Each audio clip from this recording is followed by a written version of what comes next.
नमस्कार, सुप्रभात। मैं हूँ लवीना और आप देख रहे हैं ग्रह नक्षत्र और आप। और आज का खास विषय है हस्ताक्षर, उसके प्रकार और उसकी विशेषताएं। यानी कि हस्ताक्षर करते समय आपको किन बातों का विशेष ध्यान रखना चाहिए। साथ ही बताएंगे आपकी समस्याओं के ज्योतिषीय समाधान, आपका दैनिक राशिफल, किन उपायों से आप अपने दिन को और भी सफल बना सकते हैं, साथ ही साथ क्या है खास गुरु मंत्र में। बात हो रही है हस्ताक्षर की। जैसे बिना नाम के किसी इंसान की पहचान नहीं होती, वैसे ही बिना हस्ताक्षर के उसकी बात की कोई कीमत नहीं होती। और जैसे लोग अलग अलग, वैसे ही उनके सिग्नेचर करने का तरीका भी अलग अलग होता है। तो हस्ताक्षर और उसकी विशेषताओं के बारे में बात करने के लिए इस समय स्टूडियो में हमारे साथ मौजूद है प्रख्यात नक्षत्र गतान्वेषी डॉक्टर शंकर चरण त्रिपाठी जी। त्रिपाठी जी, आपका स्टूडियो में बहुत बहुत स्वागत है। प्रणाम। त्रिपाठी जी, बात हो रही है हस्ताक्षर की विशेषताओं की। ऐसे में आप बताएं कि हस्ताक्षर करते समय किन बातों का विशेष ध्यान रखना चाहिए। आप चाहकर हस्ताक्षर बदल लें, लेकिन प्रारब्ध की ऊर्जा के बिंदु जो आपकी उंगलियों के टिप्स पर हैं, वो वही हस्ताक्षर करने के लिए, आपको पसंद करने के लिए आएंगे सामने शब्द के रूप में निकलकर, जो आपकी निहित ऊर्जा है। मैन ऑफ ऑर्डिनरी प्रूडेंस यानी सामान्य मस्तिष्क का व्यक्ति सोचता है कि मैं जो हस्ताक्षर करता हूं वो वही नहीं। ए लेटर की व्याख्या पूरे ब्रह्मांड में, ए लेटर के मान लिया 1 अरब लोग हैं पूरे विश्व ब्रह्मांड में, और ये हस्ताक्षर कोई अमृता, कोई अजिता, कोई आम्रपाली, कोई अनुपम, कोई अनुपमा, कोई अनुपम लाइक वाइज हैं। तो वो अपने हस्ताक्षर में क्या करेंगे, अपने नामाक्षर के शब्दों को पिरोने का प्रयास करते हैं। लेकिन हस्ताक्षर नामाक्षर नहीं है। फॉर योर काइंड इंफॉर्मेशन, हस्ताक्षर वो है जो नामाक्षर से मिलकर एक विशिष्ट प्रकार की रचना बनाता है, जो 3 प्रकार की ज्योति को सम्यक रूपेण अपने पुंजीयमान और पुंजीभूत प्रमाण को लेकर व्यक्त करता है।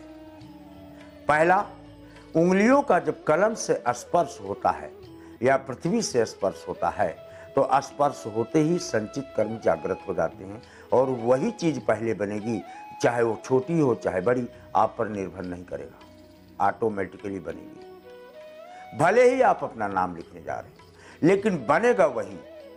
सिद्ध हुआ, हस्ताक्षर में लिखावट मूल है। लिखावट की आकृतियां ही आज 14,000 से अधिक भाषाओं के सृजन का मूलाधार बनी। वही ए हम लिखते हैं, और वही 3 आकृतियों को अलग अलग लिपियों में, मराठी में वही टेढ़ा कर दिया जाएगा तो दूसरे अक्षर का विन्यास देगा, और वही मलयालम में टेढ़ा कर दिया जाएगा तो दूसरे अक्षर का विन्यास होगा, जबकि मूल तत्व में वो ए ही है।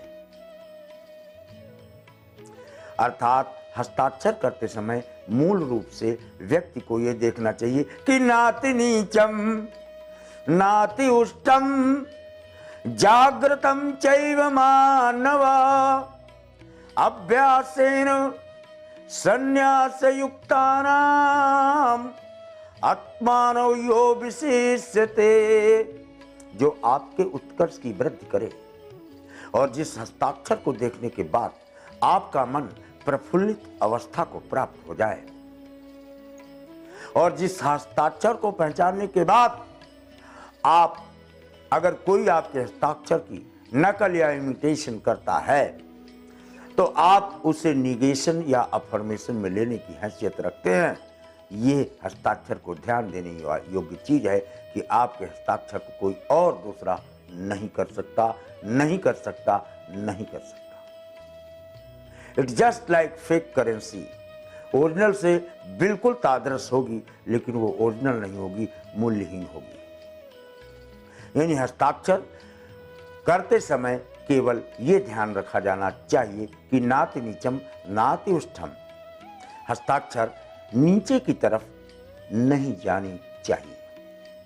लेकिन जिनका नाम वाई लेटर पर होगा, जिनका नाम जे में होगा, वो तो हस्ताक्षर अगर वो नामाक्षर को अपने सम्मिलित किए तो ऑटोमेटिकली वो अक्षर नीचे जाएगा, और जब वो नीचे जाएगा अगर आपने लाइन खींची तो कटा, तो आप गिन लीजिए एक अक्षर को 13.6 प्राप्त है, यानी 4.6, यानी वो अक्षर जहां होगा 13 और 4 के मूलांक में देखिए, उस अवस्था में आपकी लाइफ में कट मार्क आएगा, अवश्य आएगा, ब्रेक आएगा, ऑब्स्ट्रक्शन आएगा, डाउनफॉल आएगा।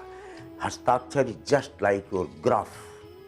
सिद्ध हुआ हस्ताक्षर एक सीधी रेखा में हो, टेढ़ा हो तो ऊर्ध्वगामी हो, ऊपर की तरफ इंगित करता हुआ जाए, तो वो हस्ताक्षर उच्च कोटि के व्यक्तित्व का परिचायक होता है। लेकिन बनाने पर नहीं, स्वतः जो निकलता है वो हस्ताक्षर होता है, ध्यान रहे। जैसे नॉलेज और ज्ञान में जितना अंतर है उतना ही हस्ताक्षर और नामाक्षर में होता है। संचयी वृत्ति का प्रमाण है आपका हस्ताक्षर, संचित कर्मों का प्रमाण है आपका हस्ताक्षर। ऊपर की तरफ इंगित हो तो अच्छा है, नीचे की तरफ जाने वाला हस्ताक्षर अधोगति को ले जाए, ऐसी संभावनाओं से इंकार नहीं किया जा सकता। तो ये तो त्रिपाठी जी ने बताया कि हस्ताक्षर करते समय किन बातों का हमें विशेष ध्यान रखना चाहिए। तो आइए इसी के साथ जानते हैं आज के हमारे पहले कॉलर कौन है। गुरु जी को प्रणाम कर रही हूँ। मैं अनीता सिंह लखनऊ से बोल रही हूँ। मैं अपने छोटे बेटे राघवेंद्र, जिनका डेट ऑफ बर्थ है 21 जुलाई 1992, दिन मंगलवार, शाम का समय है 7:47। मैं उनकी सर्विस ना चाहती हूँ, कब तक वो सर्विस में सेटल होंगे? शनि तो है लग्नेश, लेकिन सूर्य सप्तम है, आमने सामने टकरा गए। जब टकरा गए तो इसका भाग्योदय केवल और केवल शादी के बाद होता है। राघवेंद्र की माता जी, आप इसकी शादी कर दीजिए, और अगर इसको शादी नहीं करना चाहते हैं तो इसको कहो दुर्गा को अपना इष्ट बना ले, तब इसके भाग्योदय का मार्ग प्रशस्त होता है नौकरी के सेटलमेंट के निमित्त। क्या समस्या है हमारे अगले कॉलर की, आइए जानते हैं। गुरुजी नमस्कार, मैं राजेश बोल रहा हूँ अजमेर राजस्थान से। मेरा डेट ऑफ बर्थ है 20 जुलाई 1970 और स्थान है बरेली यूपी, और पैदाइश का समय है दिन को दोपहर के 12:30 बजे। मेरा नौकरी में बहुत समस्या आ रही है, जबकि मेरी पढ़ाई लिखाई काफी अच्छी कर रखी है। मैंने MBA MSc केमिस्ट्री वगैरह कर रखा है, कुछ भी कार्य नहीं हो पा रहा है। कृपया इसका समाधान बताएं। बहुत बहुत धन्यवाद, शुक्रिया। नेचुरल है, इसमें उपाय अगर हम देते भी हैं तो आप उसको धारण नहीं कर पाएंगे, क्योंकि वीनस और केतु एकादश पर हैं। उच्छृंखल प्रवृत्ति का व्यक्ति अनस्टेबल, आज सोचोगे कुछ, कल संकल्प को बदल दोगे, इसलिए उपाय आपके लिए सर्वथा उचित नहीं होगा। हाँ, शनि को हवा कहा गया है, कदाचित आप प्राणायाम करें या सांस को प्रतिदिन 2 सेकंड के लिए रोकें तो अनस्टेबिलिटी ऑफ माइंड जो आपको इरिटेट करती है वो सम्यक रूपेण प्रदीयते, सामान्य रूप से चलने पर आप अपनी नौकरी में एडजस्टमेंट करने में सक्षम होंगे। जुड़ चुके हैं हमारे साथ अगले कॉलर, क्या प्रश्न है इनका, आइए जानते हैं। गुरु जी प्रणाम, मैं हंसराज आसनसोल पश्चिम बंगाल से बोल रहा हूँ। मेरी जन्म तिथि 8 अगस्त 1979 है। समय 2:28 का है। समय आसनसोल पश्चिम बंगाल का है। मुझे पूछना है कि बिहार लोक सेवा आयोग द्वारा आयोजित परीक्षा में मैं बैठ रहा हूँ, क्या सिलेक्शन हो जाएगा? होगा तो कब तक? स्पष्ट रूप से बताने की कृपा करें। वृश्चिक मकर धनिष्ठा, examiner is better than, always better than examiner. जब परीक्षा देने वाला ही कह रहा है कि सफल होऊंगा कि नहीं सफल होऊंगा, तो असफलता तो उसको पहले से वो असफलता के मध्य में। सफलता का वर्ण करने वाला सिपाही असफलता का मस्तिष्क में चिंतन तक नहीं करता। Placement of planets and Saturn in the 10th house, ये आपको गवर्नमेंट जॉब दिलाता है, that is in banking and corporate sector. दर्शकों, इसी के साथ वक्त हो चला है एक छोटे से ब्रेक का। ब्रेक के बाद आपकी और भी समस्याओं के ज्योतिष समाधान बताएंगे त्रिपाठी जी। आप देखते रहिए ग्रह नक्षत्र और आप।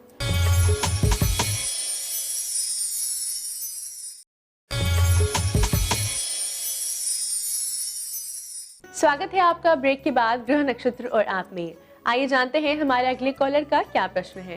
प्रणाम गुरुजी, मेरा नाम हिरणलता, मैं चुनार मिर्जापुर से बोल रही हूँ। मेरा डेट ऑफ बर्थ 5 जुलाई 1986 1:57 AM है। हमारे विवाह में विलम्ब हो रहा है। हम आपसे ये जानना चाहते हैं हमारा विवाह कब तक और कहाँ होगा। मेष वृष रोहिणी 31 साल 1 दिन 31 साल 1 महीना 31 साल 2 दिन, यहाँ आपके विवाह की स्थितियां देखती हैं और लड़का आपको चयनित करते हैं एंड यू आर चयनित लड़का आपके घर से 7 तारीख 21 3 किलोमीटर नॉर्थ ईस्ट या 21 किलोमीटर मैक्सिमम का है। क्या समस्या है हमारे अगले कॉलर की, आइए जानते हैं। प्रणाम, मेरा नाम अजय शर्मा, राजस्थान जयपुर से बोल रहा हूँ। डेट ऑफ बर्थ 13/11/93, मैं 2:06 रात्रि, स्थान धौलपुर है। लेकिन मेरा सवाल है कि मेरी सरकारी नौकरी है तो कब तक और किस क्षेत्र में है, और नहीं है तो ऐसा कौन सा बिजनेस करूं जिसमें मैं सफलता मिले। भाग्य साथ देता नहीं है, कई बार ट्राई करके देख चुका हूँ, किसी के साथ भी दवाई करता हूँ तो सिर्फ बुराई मिलती है। कृपया मेरे मार्गदर्शन कर मेरे ऊपर कृपा करें, धन्यवाद। कुंभ तुला स्वाति गवर्नमेंट जॉब आपको मिल जाता है। टैक्सेशन यूनिफॉर्म के क्षेत्रों में अपना पुरुषार्थ प्रस्तुत करें। एक बात और बता दें आपको, राहु मंगल की युति जब भी होती है और अगर ये गलती से भी चतुर्थ और 10th हाउस को स्पर्श कर ले तो व्यक्ति व्यापारिक पृष्ठभूमि बनाकर फिर राजनीति में प्रवेश करता है, ये दिमाग में रखना। जुड़ चुके हमारे साथ अगले कॉलर, क्या प्रश्न है इनका, आइए जानते हैं। गुरु जी प्रणाम, मैं नंदन पाठक बोल रहा हूँ, बक्सर बिहार से। जन्म स्थान मेरा बक्सर बिहार है। 19/9/1985। हम अपने भविष्य के बारे में कुछ जानना चाहते हैं, बिजनेस करना चाहते हैं। कौन सा लाइन में बिजनेस करने से मेरे को सफलता मिलेगी। मिथुन तुला स्वाति, चंद्रमा and Ketu, Venus and Mars, mercury, readymade garments, readymade चीज़ों का कोई भी व्यापार आपके द्वारा किया जाए तो अच्छे धन की प्राप्ति का मार्ग प्रशस्त करता है। लेकिन उसके पहले ध्यान रखा जाए कि जुपिटर यानी बृहस्पति जब जब अष्टम होता है तो व्यक्ति एक नहीं 5-5, 6-6 आय के स्रोत या व्यापार बदलता है, नौकरियां बदलता है। क्या समस्या है हमारे अगले कॉलर की, आइए जानते हैं। पंडित जी नमस्कार, मेरा नाम निशा शर्मा है। मुझे मेरे फादर के बारे में पूछना है। उनका नाम सुरेश कुमार शर्मा है और उनकी डेट ऑफ बर्थ 22 जनवरी 1959, 4:30 बजे का सुबह का जन्म है और जोगिंदर नगर हिमाचल प्रदेश का स्थान है। एंड पंडित जी अभी वो टिहरी में गवर्नमेंट जॉब में है एंड मेरे को ये पूछना है कि उनकी प्रमोशन कब तक होगी, स्वास्थ्य कैसा रहेगा, कृपया कोई उपाय हो तो बताएं। वृश्चिक मिथुन मृगशिरा, चंद्रमा अष्टम है। चंद्रमा अष्टम पर ऋषियों ने बहुत विभत्स बोला है। सोमम तुरंद्रे तैरित चूणम यो भेषजम वैद्य निमित्त आगमन। प्रतिदिन आगमन करे वैद्य, रोज आके नाड़ी देखे और मूंग का पानी पकता रहे पथ्य देने के लिए। अगर चंद्रमा अष्टम हो यानी व्यक्ति रोगी हो जाता है। और चंद्रमा अष्टम का मतलब शरीर के अंदर पाया जाने वाला 90% जल क्षीण अवस्था को प्राप्त हो जाता है। गंगा जल का सेवन कराओ ही नहीं, फिट होंगे। जुड़ चुके हैं हमारे साथ अगले कॉलर, क्या प्रश्न है इनका, आइए जानते हैं। प्रणाम गुरुजी, मैं गिरीश बोल रहा हूँ बुलंदशहर से। मेरा डेट ऑफ बर्थ है 1 जनवरी 1990 और टाइम है सुबह मॉर्निंग का 6:30। मुझे मेरी जॉब के रिगार्डिंग पूछना है सर, कब तक लगेगी। स्वग्रही मंगल पा गए हो, अन्यथा ब्रह्मा ने गवर्नमेंट जॉब तो नहीं दिया है आपको। सूर्य सन को अगर बैठाया भी है लग्न में तो सूर्य सन को एक साथ कर दिया गवर्नमेंट में जॉब में जाओगे तो वहां उठा फेंक देंगे आपको। आप माता के पैर का फोटो खींचो दोस्त, माता की मदद लो, आपका खेल गड़बड़ है।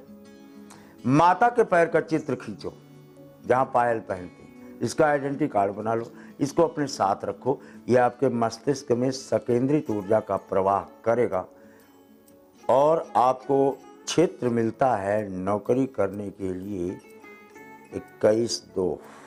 बैंकिंग सेक्टर में आप अपना, टैक्सेशन सेक्टर में आप अपना योगदान प्रस्तुत करें। दर्शकों, इसी के साथ वक्त हो चला है आज के आखिरी कॉलर से जुड़ने का। क्या समस्या है इनकी, आइए जानते हैं। गुरुजी प्रणाम, मैं निर्मला बोल रही हूँ भीलवाड़ा से। मेरा डेट ऑफ बर्थ है 29 नवंबर 1978। मुझे अपने घर के बारे में पूछना है। हमारे जो भी घर के काम है वो होते नहीं है, हमारे मानसिक परेशानियां भी हैं और आर्थिक भी बहुत अड़चने आती है, कोई भी काम पूरा नहीं होता है। आपने घर के बारे में पूछा है, पूरे घर में झाड़ू लगा लो, उसकी मिट्टी थोड़ी सी 2 चुटकी ले लो, फिर वो लेकर खड़े हो तो मैं वहाँ से ऊर्जा पकड़ लूँगा। ऐसे मैं कैसे पकड़ सकता हूँ। ये ध्यान रहे, प्रकाश सीधी रेखा में चलता है, फिजिक्स का भी सिद्धांत है। ज्योतिष विज्ञान का ही अंग है physics, chemistry, zoology, botany and. ये ध्यान रखा जाए, जब आपके पास पूरे घर की समुच्चय या संचित ऊर्जा आपके पास नहीं है तो ये कैसे बताऊं मैं आपको कि आपके घर में प्रॉब्लम कहाँ है? कृपया पुनः प्रश्न किया जाए। त्रिपाठी जी, इतनी महत्वपूर्ण जानकारी के लिए और आपकी आज की उपस्थिति के लिए आपका बहुत बहुत धन्यवाद। प्रणाम। दर्शकों, इसी के साथ वक्त हो चला है एक और छोटे से ब्रेक का। ब्रेक के बाद गुरु मंत्र में हम जानेंगे दोषों से कैसे पाएं मुक्ति, 12 राशियों का दैनिक राशिफल जानेंगे, साथ ही साथ आज के दिन कौन से उपाय होंगे लाभकारी। आप देखते रहिए ग्रह नक्षत्र और आप।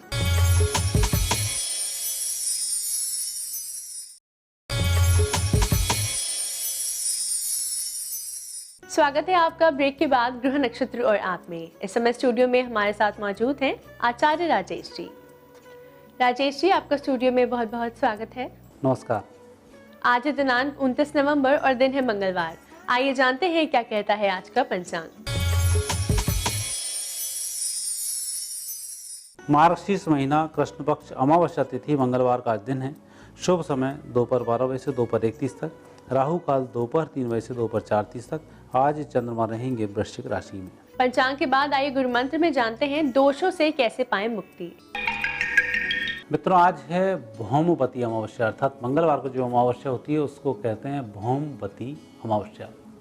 और भौमवती अमावस्या के दिन यदि हम श्राद्ध करते हैं, तर्पण करते हैं, पिंडदान करते हैं, पूर्व जन्मगत जो हमारे दोष होते हैं, कहीं हमने किसी व्यक्ति की भूमि का हरण किया है, झूठी किसी व्यक्ति की गवाही दी है, या भूमि से संबंधित तो कोई दोष बना है, या वाहन की प्राप्ति नहीं होती है, वाहन लेते हैं एक्सीडेंट हो जाते हैं, तो यह पूर्व जन्म का तो दोष होता है। इन दोषों की निवृत्ति के लिए आज इस प्रकार के तर्पणों को किया जाता है और हमें स्थायी लाभ की प्राप्ति होती है। लेकिन इसके साथ साथ ही देव क्षमापन स्तोत्र के 11 पाठ किए जाते हैं। ऐसा करने से जो दोष दूर होता है उससे अच्छे फल मिलते हैं और फल मिलने के बाद हमारी समृद्धि बन जाती है। आइए जानते हैं 12 राशियों का दैनिक राशिफल, साथ ही साथ आज के दिन के उपायों से आप अपने दिन को और भी सफल बना सकते हैं। आज मेष राशि वाले व्यक्तियों को थोड़ा सा संभल कर कार्य करना चाहिए। वैसे दिन आपका अच्छा है, धन की भी प्राप्ति आपको हो रही है, लेकिन जिन लोगों पर भरोसा करके आप बैठे हैं आज चाहते हुए भी आपको सहयोग नहीं कर पाएंगे और आकस्मिक रूप से आप तनावग्रस्त हो सकते हैं। आज आपका दिन अच्छा रहे, लाल चंदन का तिलक लगाकर घर से बाहर जाएं। वृषभ राशि वाले व्यक्तियों का दिन बहुत अच्छा है और पारिवारिक सफलताएं मिलेगी। विशेष रूप से आज आप जो भी काम करेंगे उसमें नए लोगों के माध्यम से भी लाभ मिलेगा, परिवार भी सहायक होगा। आज दिन अच्छा रहे, मिष्टी खाकर घर से बाहर जाएं। मिथुन राशि वाले व्यक्तियों को आज विजय श्री की प्राप्ति होगी और 2 दिन से जो समस्या थी आज उन समस्याओं का हल हो जाएगा। आज आपका दिन अच्छा रहे, अपने भगवान की दंडवती प्रणाम करें। कर्क राशि वाले व्यक्तियों का अधिक सोचना नहीं है, काम पर अधिक ध्यान देना है। आज आप चिंतन जितना कर रहे हैं कि काम ही संपन्न नहीं हो रहा है, इसलिए अच्छा हो कि आप कोई कार्य जरूर करें। आज के दिन की सफलता के लिए भूखे नहीं रहें। सिंह राशि वाले व्यक्तियों का दिन अच्छा है, लेकिन आज आप दूसरे व्यक्तियों की सहायता करने के चक्कर में अपने काम को अधूरा छोड़ देंगे, तो इतनी भलाई भी आज ठीक नहीं है। आज आपको दिन अच्छा मिल जाए, पीले रंग के वस्त्र धारण करें। कन्या राशि वाले व्यक्तियों का विशेष रूप से दोपहर के बाद समय बहुत अच्छा है। आप सफल भी होंगे, दूसरों के लिए मार्गदर्शन का काम भी करेंगे। आज दिन सफल रहे, घर से बाहर पहले दाहिना पैर रखें, इसके बाद बाहर प्रस्थान करें। तुला राशि वाले व्यक्तियों का आज दिन अनुकूल है, लेकिन वाणी पर संयम रखना होगा। यदि कहीं मीटिंग चल रही है तो थोड़ा सा बोलने में सोचने पहले बोलें बाद में। आज के दिन की शुभता के लिए लाल रंग के वस्त्र पहनें। वृश्चिक राशि वाले व्यक्तियों के ग्रह योग थोड़े से विपरीत हैं। छोटी छोटी बातों को लेकर गुस्सा आ सकता है या पुरानी किसी बात को लेकर आप तनावग्रस्त रह सकते हैं। इन सब के विपरीत यदि आप अपने गुरुदेव की मंत्र की एक माला का जाप करेंगे, निश्चित रूप से दोष भी दूर होगा, दिन भी शुभ रहेगा। और आज के दिन की शुभता के लिए भोजन का दान अवश्य करें। धनु राशि व्यक्तियों का आज भाग्योदय का दिन है और यह भाग्योदय यात्रा में होगा। विशेष रूप से पश्चिम दिशा की यात्राएं सफल हो रही हैं। यात्रा में जो लोग मिलेंगे आपके लिए सहायक होंगे। आज के दिन की शुभता के लिए हनुमान जी के मंदिर में एक श्रीफल भेंट करें। मकर मकर राशि वाले व्यक्तियों को अधिक चिंतन करने की आज आवश्यकता नहीं है। काम से काम रखें, अच्छा होकर व्यक्तिगत कामों को तवज्जो दें, अच्छा रहेगा। आज के दिन को शुभ बनाने के लिए वस्त्रों का दान करें। कुंभ राशि वाले व्यक्तियों के लिए दिन अनुकूल है। पारिवारिक जीवन भी आज सुखद है और धन की स्थिति भी आज मजबूत रहेगी। आज आपका दिन अच्छा रहे, उसके लिए मीठा खाकर घर से बाहर जाएं। मीन राशि वाले व्यक्तियों को आज क्रोध पर नियंत्रण रखना है और दूसरे व्यक्तियों को मार्गदर्शन देने से बचना है। स्वयं कुछ ग्रहण करना चाहें उसके लिए बहुत अच्छा दिन है और जिस व्यक्ति को आप समझाएंगे वही आपकी बुराई कर देगा, जो परेशानी में डालने वाला होगा। आज आपका दिन अच्छा रहे, माता सरस्वती की आराधना करें। राजेश जी, आपकी आज की उपस्थिति के लिए आपका बहुत बहुत धन्यवाद। धन्यवाद। दर्शकों, इसी के साथ वक्त हो चला है आज के एपिसोड को ही समाप्त करने का। कल फिर आपसे मुलाकात होगी इसी समय इसी चैनल पर। तब तक के लिए नमस्कार।